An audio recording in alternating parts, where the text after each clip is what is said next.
प्यारे भक्तों, भगवान श्री हरि विष्णु को धन, ऐश्वर्य और समृद्धि का स्रोत माना गया है और उनकी कृपा से धन, सुख और सफलता की कभी कमी नहीं होती। यदि आप आर्थिक तंगी, कर्ज और धन की कमी से परेशान हैं, तो भगवान विष्णु का यह मंत्र आपके लिए चमत्कारी साबित हो जाएगा।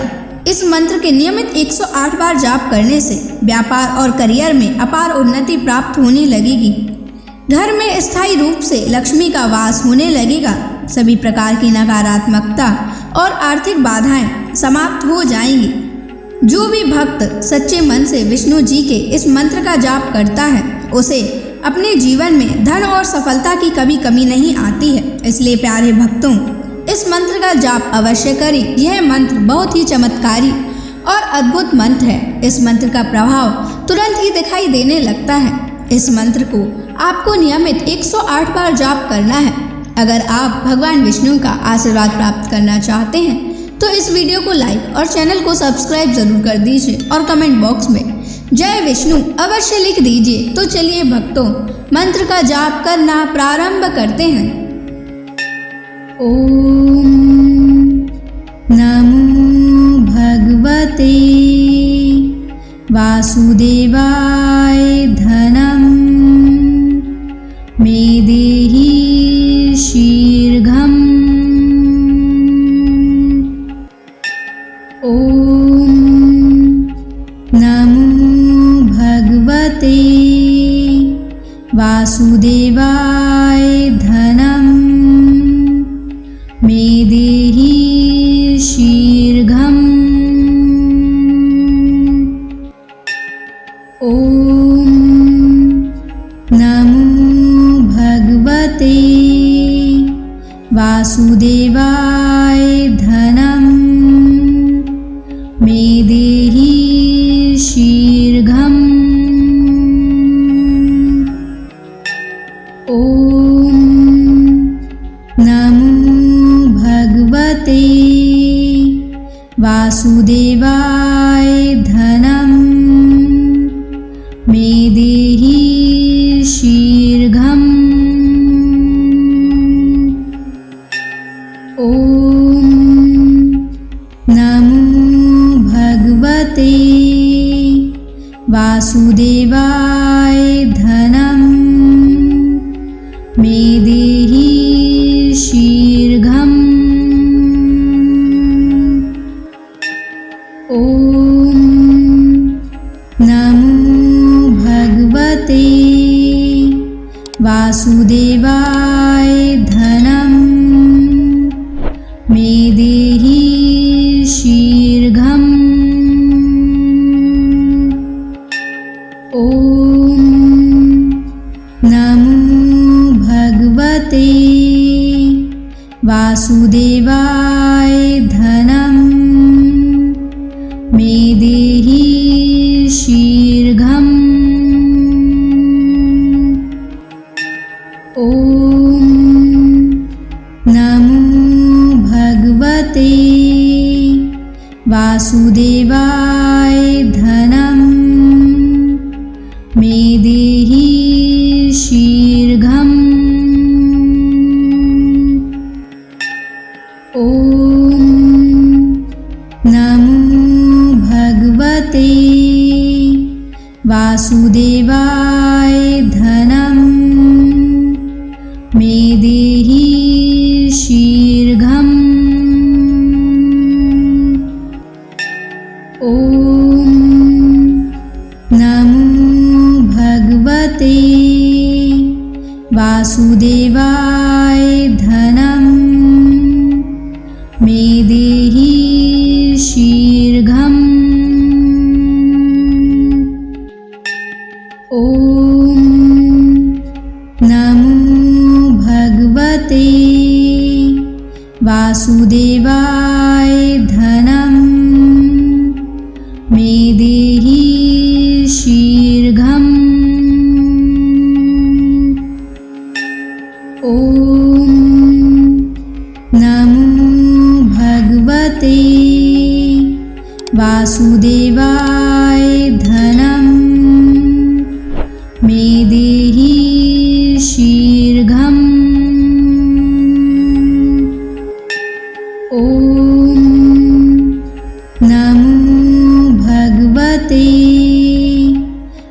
वासुदेवाय धनं मे देहि शीघ्रम्। ॐ नमो भगवते वासुदेवाय धनं मे देहि शीघ्रम्।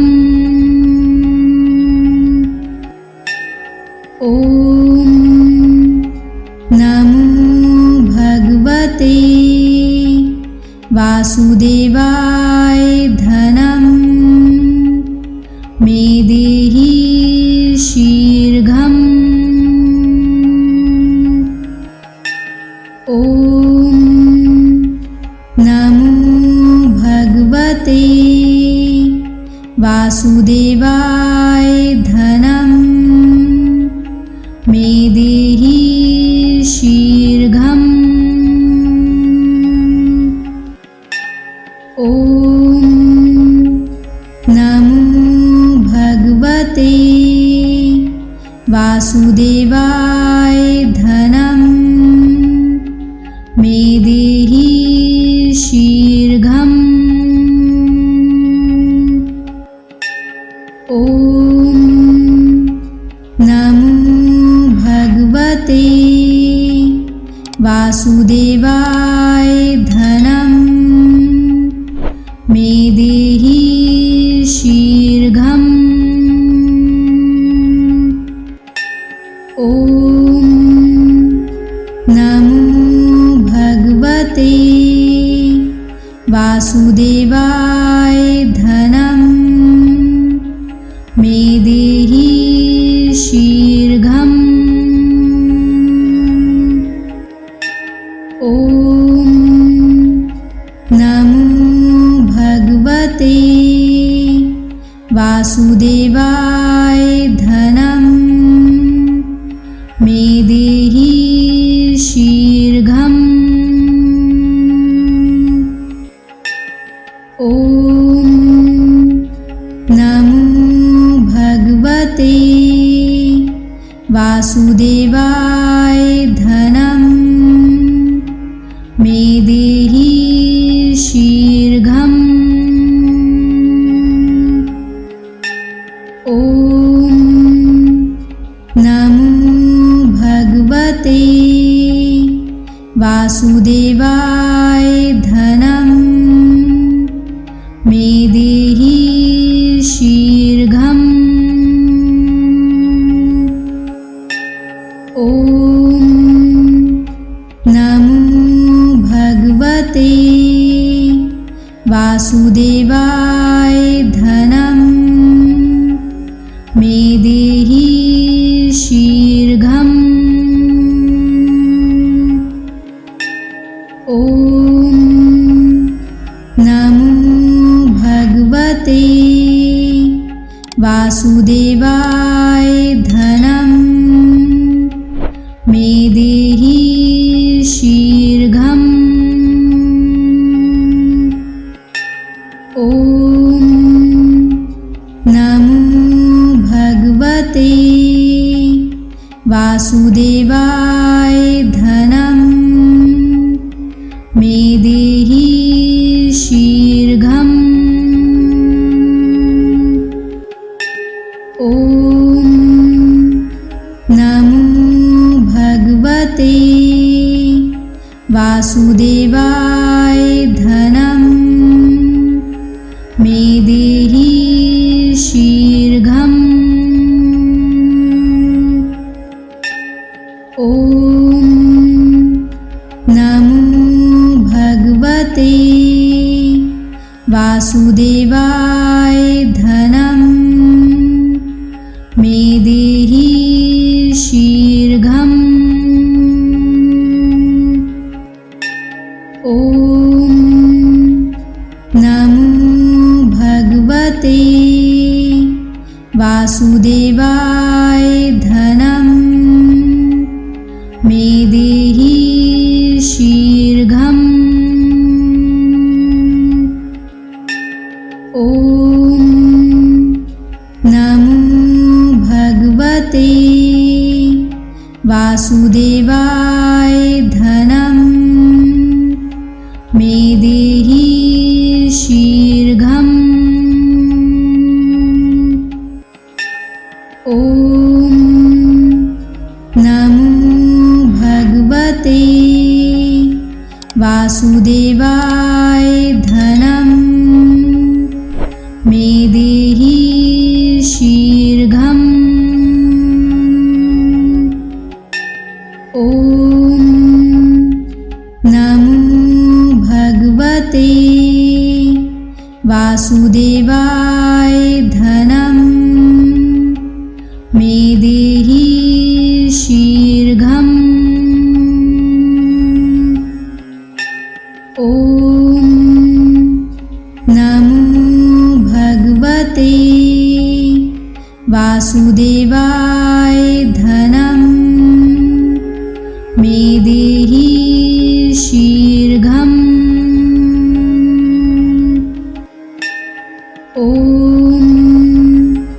नमो भगवते वासुदेवाय धनं मे देहि शीघ्रम्।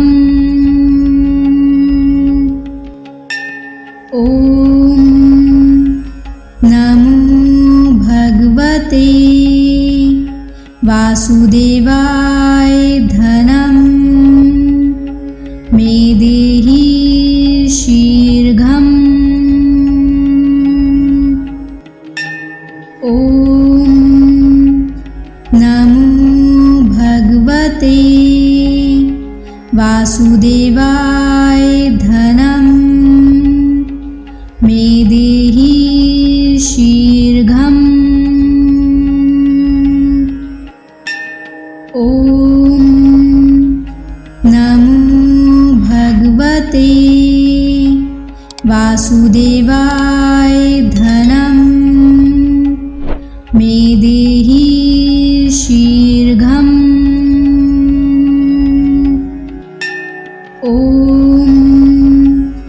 नमो भगवते वासुदेवाय धनं मे देहि शीघ्रम्।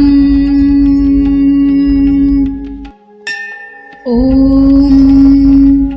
नमो भगवते वासुदेवाय धनं मे देहि शीघ्रम्। ॐ नमो भगवते वासुदेवाय धनं मे देहि शीघ्रम्। ॐ नमो भगवते वासुदेवाय धनं मे देहि शीघ्रम्। ॐ नमो भगवते वासुदेवाय धनं मे देहि शीघ्रम्। ॐ नमो भगवते वासुदेवाय धनं मे देहि शीघ्रम्। ॐ नमो भगवते वासुदेवाय धनं मे देहि शीघ्रम्। ॐ नमो भगवते वासुदेवाय धनं मे देहि शीघ्रम्। ॐ नमो भगवते वासुदेवाय धनं मे देहि शीघ्रम्। ॐ नमो भगवते वासुदेवाय धनं मे देहि शीघ्रम्। ॐ नमो भगवते वासुदेवाय धनं मे देहि शीघ्रम्। ॐ नमो भगवते वासुदेवाय धनं मे देहि शीघ्रम्। ॐ नमो भगवते वासुदेवाय धनं मे देहि शीघ्रम्। ॐ नमो भगवते वासुदेवाय धनं मे देहि शीघ्रम्। ॐ नमो भगवते वासुदेवाय धनं मे देहि शीघ्रम्। ॐ नमो भगवते वासुदेवाय धनं मे देहि शीघ्रम्। ॐ नमो भगवते वासुदेवाय धनं मे देहि शीघ्रम्। ॐ नमो भगवते वासुदेवाय धनं मे देहि शीघ्रम्। ॐ नमो भगवते वासुदेवाय धनं मे देहि शीघ्रम्। ॐ नमो भगवते वासुदेवाय धनं मे देहि शीघ्रम्। ॐ नमो भगवते वासुदेवाय धनं मे देहि शीघ्रम्। ॐ नमो भगवते वासुदेवाय धनं मे देहि शीघ्रम्। ॐ नमो भगवते वासुदेवाय धनं मे देहि शीघ्रम्। ॐ नमो भगवते वासुदेवाय धनं मे देहि शीघ्रम्। ॐ नमो भगवते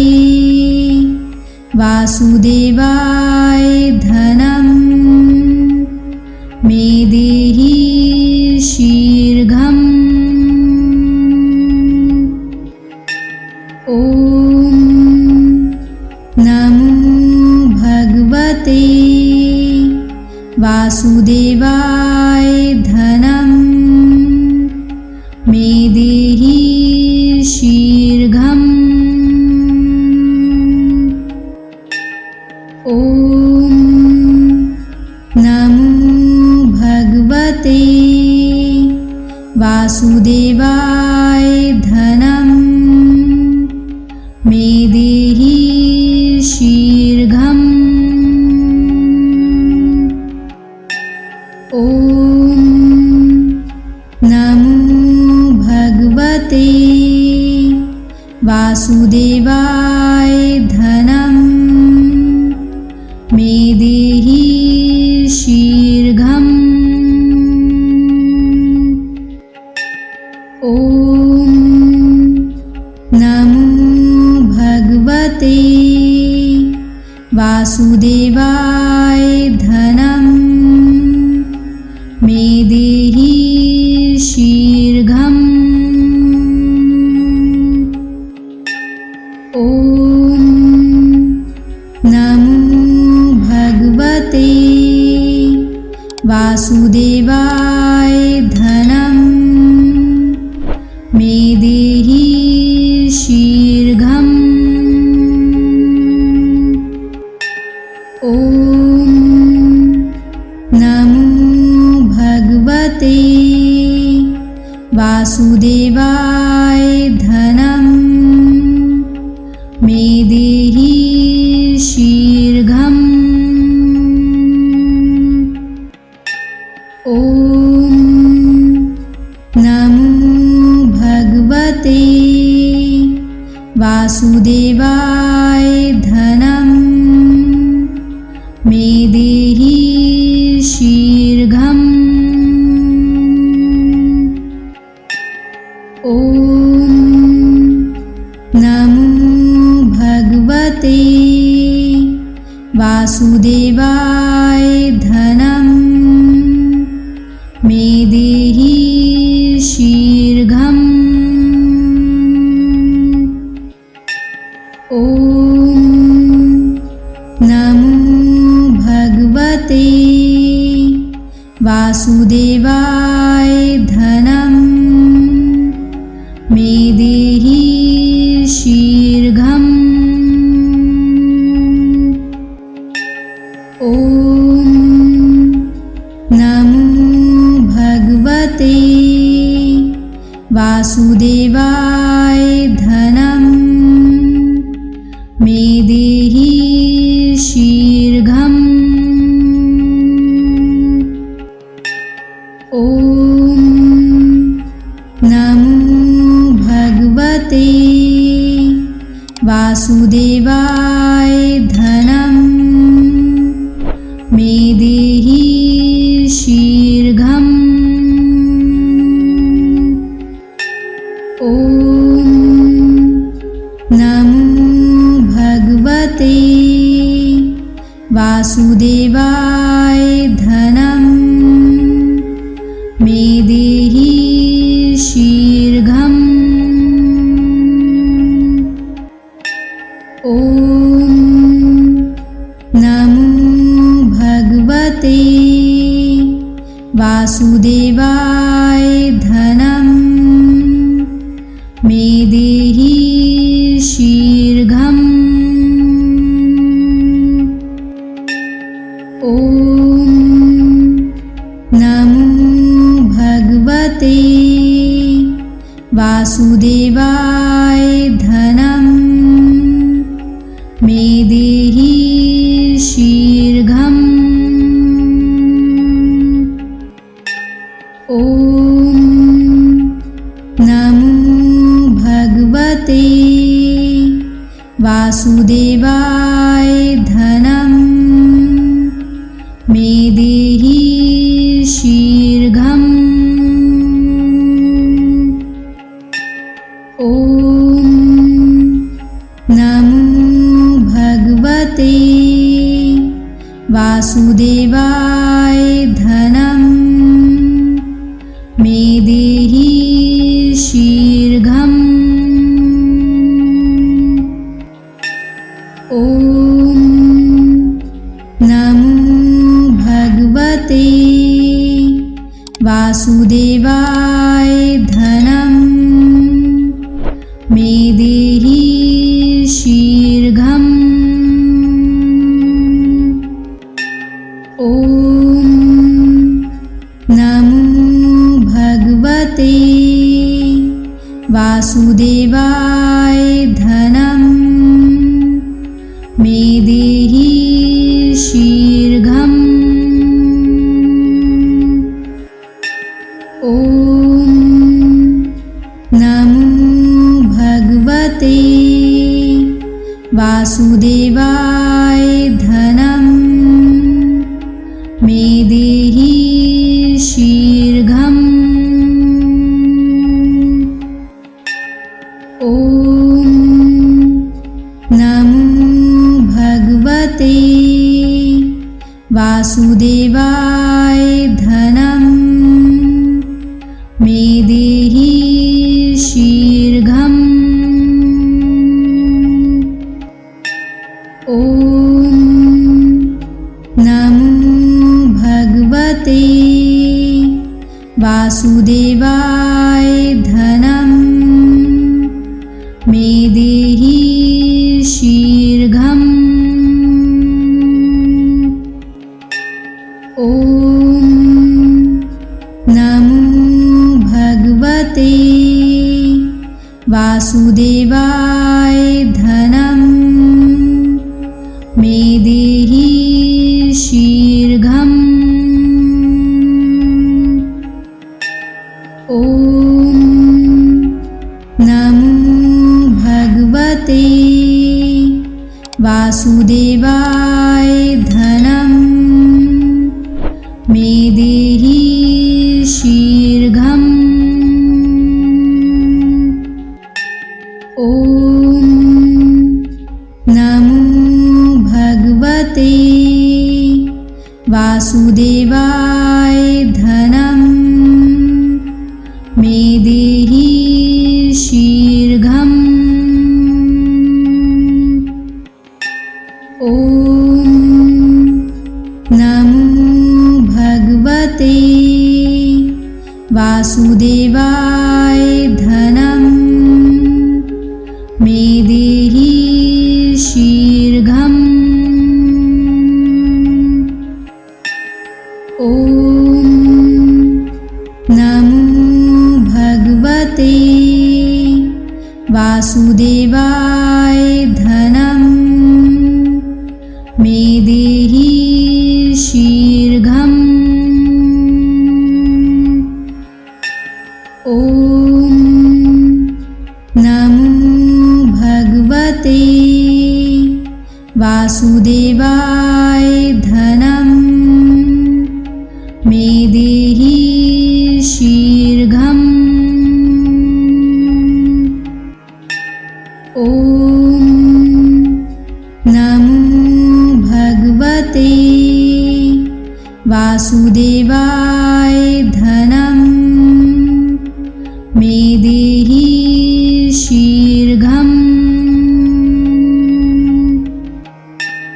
ॐ नमो भगवते वासुदेवाय धनं मे देहि शीघ्रम्। ॐ नमो भगवते वासुदेवाय धनं मे देहि शीघ्रम्। ॐ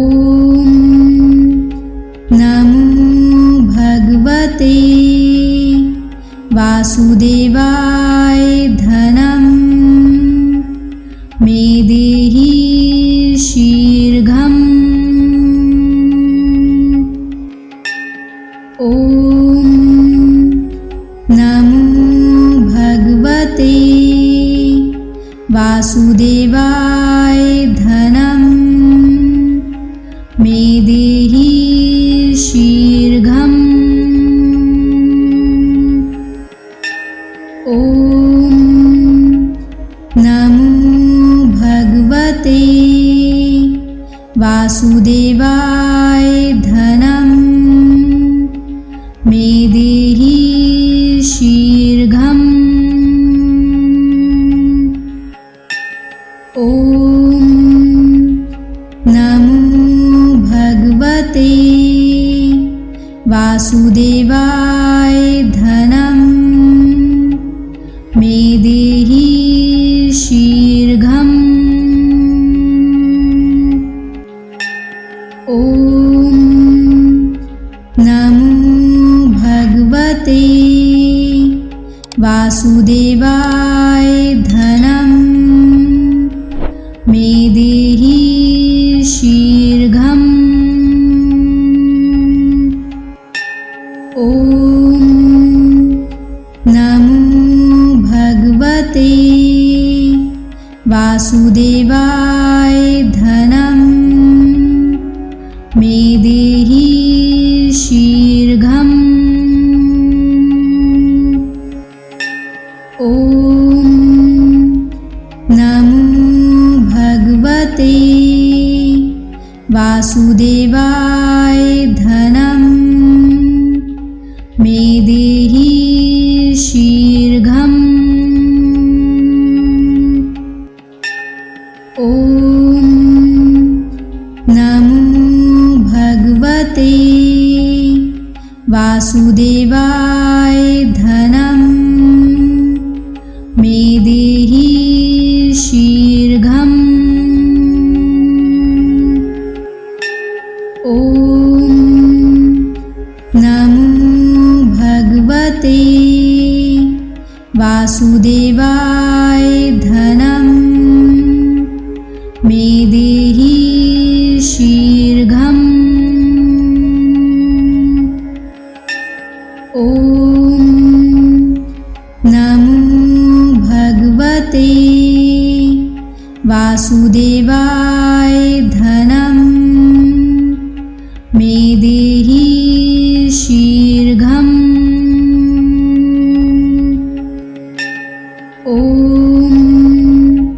नमो भगवते वासुदेवाय धनं मे देहि शीघ्रम्। ॐ नमो भगवते वासुदेवाय धनं मे देहि शीघ्रम्। ॐ नमो भगवते वासुदेवाय धनं मे देहि शीघ्रम्। ॐ नमो भगवते वासुदेवाय धनं मे देहि शीघ्रम्। ॐ नमो भगवते वासुदेवाय धनं मे देहि शीघ्रम्। ॐ नमो भगवते वासुदेवाय धनं मे देहि शीघ्रम्। ॐ नमो भगवते वासुदेवाय धनं मे देहि शीघ्रम्। ॐ नमो भगवते वासुदेवाय धनं मे देहि शीघ्रम्। ॐ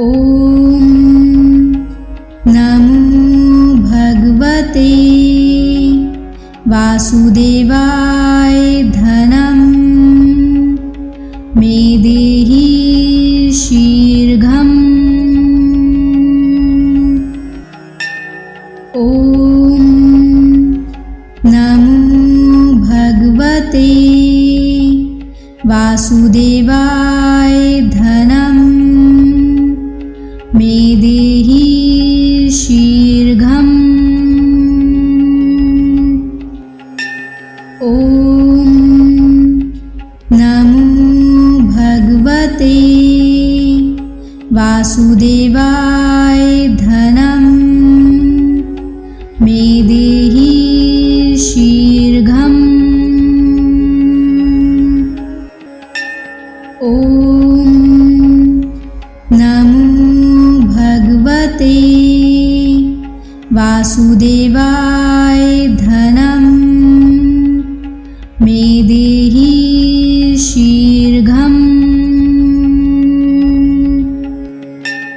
ॐ नमो भगवते वासुदेवाय धनं मे देहि शीघ्रम्। ॐ नमो भगवते वासुदेवाय धनं मे देहि शीघ्रम्।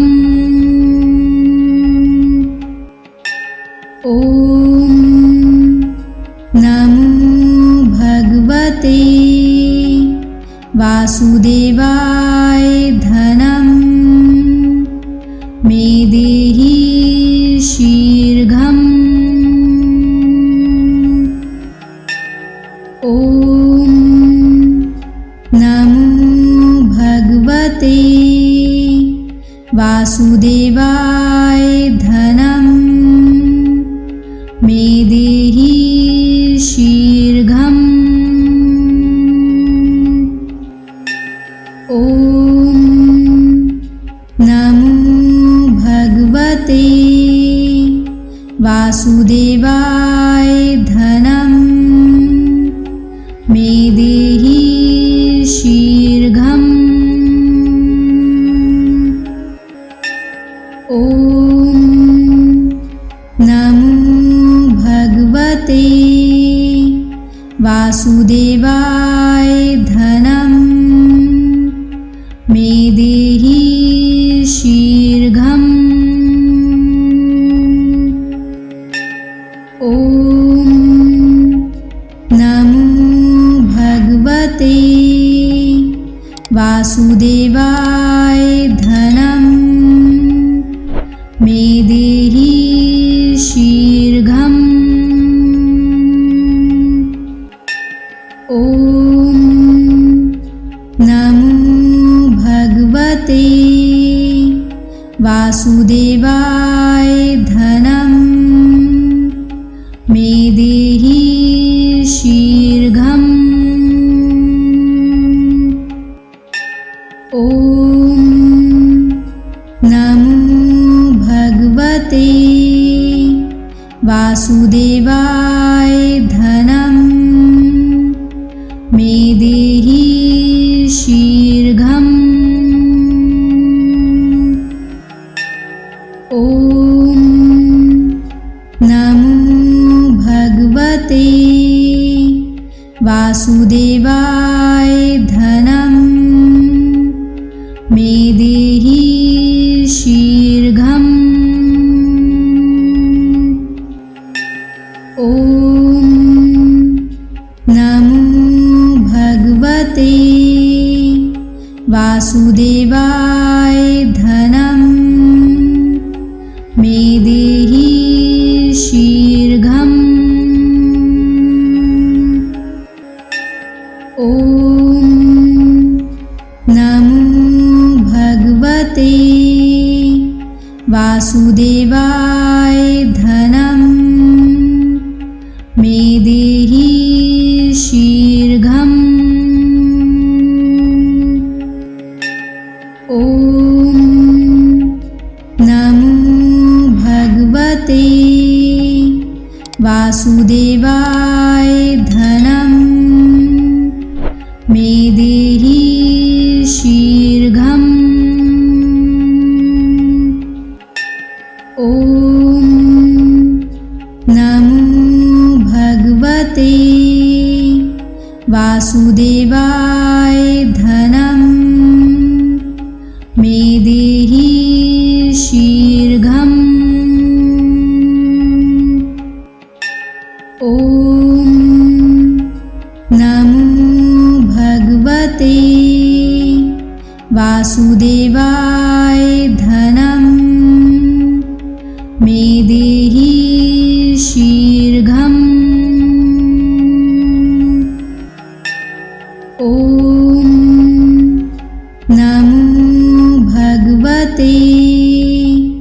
वासुदेवाय धनं मे देहि शीघ्रम्। ॐ नमो भगवते वासुदेवाय धनं मे देहि शीघ्रम्। ॐ नमो भगवते वासुदेवाय धनं मे देहि शीघ्रम्। ॐ नमो भगवते वासुदेवाय धनं मे देहि शीघ्रम्। ॐ नमो भगवते वासुदेवाय धनं मे देहि शीघ्रम्। ॐ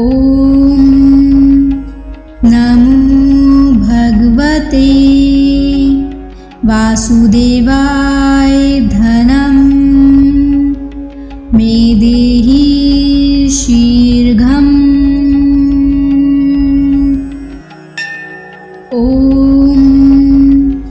नमो भगवते वासुदेवाय धनं मे देहि शीघ्रम्। ॐ नमो भगवते वासुदेवाय धनं मे देहि शीघ्रम्। ॐ नमो भगवते वासुदेवाय धनं मे देहि शीघ्रम्। ॐ नमो भगवते वासुदेवाय धनं मे देहि शीघ्रम्। ॐ नमो भगवते वासुदेवाय धनं मे देहि शीघ्रम्। ॐ नमो भगवते वासुदेवाय धनं मे देहि शीघ्रम्। ॐ नमो भगवते वासुदेवाय धनं मे देहि शीघ्रम्। ॐ नमो भगवते वासुदेवाय धनं मे देहि शीघ्रम्। ॐ नमो भगवते वासुदेवाय धनं मे देहि शीघ्रम्। ॐ नमो भगवते वासुदेवाय धनं मे देहि शीघ्रम्। ॐ नमो भगवते भगवते वासुदेवाय धनं मे देहि शीघ्रम्। ॐ नमो भगवते वासुदेवाय धनं मे देहि शीघ्रम्। ॐ नमो भगवते वासुदेवाय धनं मे देहि शीघ्रम्। ॐ नमो भगवते वासुदेवाय धनं मे देहि शीघ्रम्। ॐ नमो भगवते वासुदेवाय धनं मे देहि शीघ्रम्। ॐ नमो भगवते वासुदेवाय